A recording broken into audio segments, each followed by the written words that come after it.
Azhar Ali is not what we think about when we discuss talented batters. We look for timing and effortlessness and this sort of undeniable quality that he might have.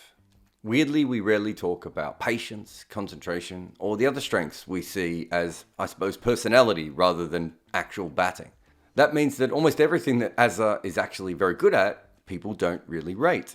And it is hard to love him, right? I mean, he's so one-paced, and that pace is almost non-existent at times. He has a career strike rate of 42, and that's beautifully low. Weirdly, even those who moan about the T20 influences on cricket don't seem to put Azhar up on a pedestal. And I once joked that no player in the world hits the ball off the middle of his bat directly to the fielder more often than Azhar Ali. Fielding it mid-off to him is like the busiest job in the world. He's an automaton, resting on the front foot, high elbow up, and punching the ball to the same person endlessly.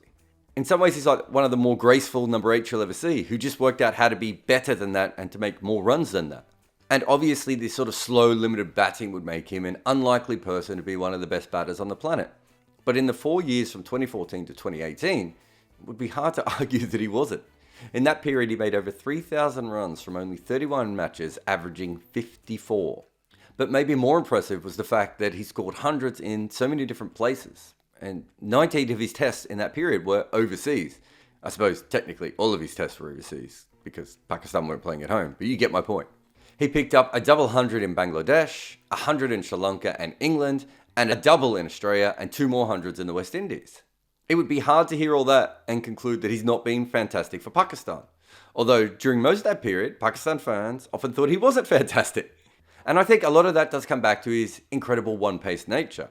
From the start of 2018 when batting got tough, outside some all-rounders and some players in New Zealand and Sri Lanka who weren't affected as much because their pitches stayed good, there just were very few players who were better in the pace-playing pandemic than they were before.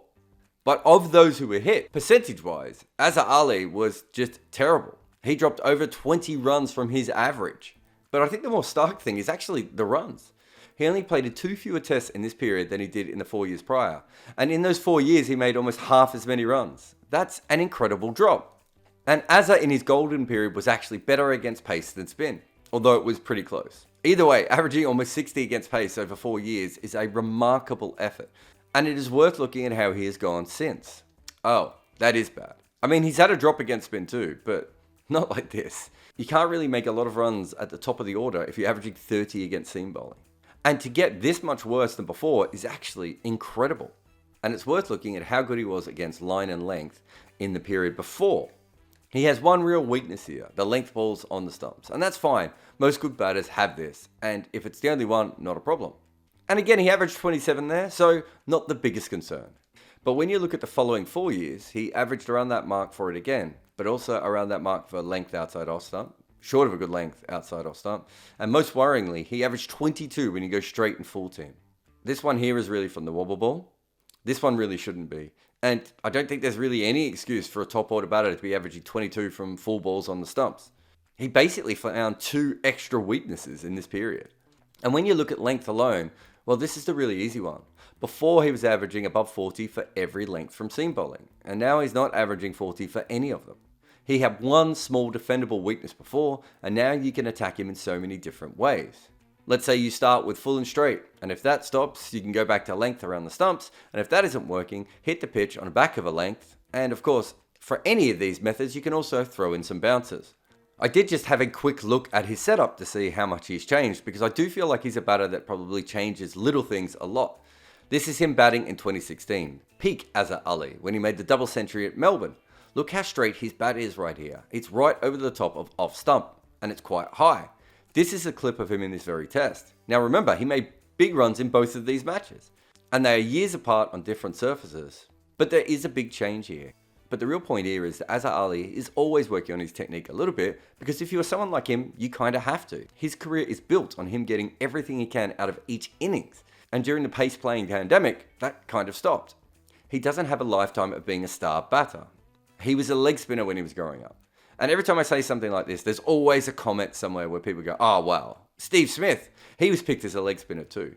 Steve Smith was always a batter. This is the first under-17 game for New South Wales that Smith ever played in. He's batting at number 3, making runs, and there are 2 other test batters in this lineup. Azhar played for Pakistan under 15s. He batted at number 9.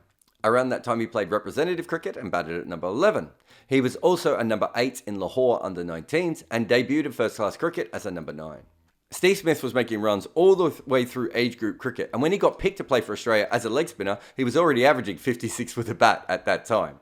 Steve Smith was a batter all his life. Azhar Ali was man-made. He had to learn it. So for him to make 19 test centuries means he's had to find ways to survive and score that perhaps don't come as naturally to him. His ability to learn, adapt and grow, plus his patience, make him something special.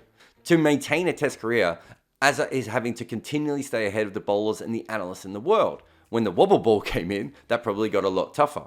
And Azhar will never clock cricket in the way that Steve Smith did. And let's remember, even Steve Smith has struggled in this era. By average drop, they've both actually had the same sort of whack against them. It is just hard out there for batters at the moment. And Azhar does have a limited game. It's graft and determination that has got him this far, and that's mostly what he needed to use to get him out of it. And even though test batting got a lot harder, I think even when he made his runs, I'm not sure it was ever particularly easy for him. Even if you look at this match on a flat pitch, he had to face over 100 balls from Hazelwood and Cummins. You could face those two on a pancake and still struggle. Making test runs is hard if you were gifted at 15. It was hard even in the safer period where he dominated, and it's just as hard now for a veteran with almost 7,000 runs. And he is very much a veteran. He's 37 now, and isn't really part of Pakistan's long-term future plans. In fact, you probably would have expected him to have been dropped by now. But his ability to keep chipping in with solid hundreds has saved him. In fact, in the last 2 years, he's been one of the best batters in the world. He's managed to average 49 in that time, and he has the third most runs. He is the glorious cockroach of batting, right? You can drop the pace-playing pandemic right on his head. He's still going to find a way, even as his technique has completely been torn apart. And for Pakistan cricket, you may not know this, but Azhar currently has the 5th most runs, ever. Which feels bizarre even saying it out loud. But in a country that hasn't produced as many regular great batting talent as some other nations have, having this genius grafter for a decade has been incredible for them. And to think that for much of that time, his batting has been derided by his own fans. Even accounting for the fact that modern players appear in more tests, surviving Pakistan cricket as a nudger is no joke. Not to mention just the normal challenges of being a top order player. He was a very good number 3. But he's also been forced to be an opener because Pakistan needed an opener, right? But let's look at him compared to other players of his era. Since Azhar Ali made his debut, there are 6 players with more test runs than him. Joe Root, Alistair Cook, Virat Kohli, Steve Smith, David Warner, and Kane Williamson. That's your top tier. Even if you didn't know his backstory and you just watched him play a few times, who on earth would have assumed that the next name on this list would be Azhar Ali? Sure, the last few years have been tough, though I suppose it's always been tough for him. But Azhar Ali wasn't supposed to be this good of a batter. He completely made this happen on his own. And no matter how you look at batting talent, you have to admit that Azhar Ali is definitely a talented batter. I mean, at this point, the proof is in the runs.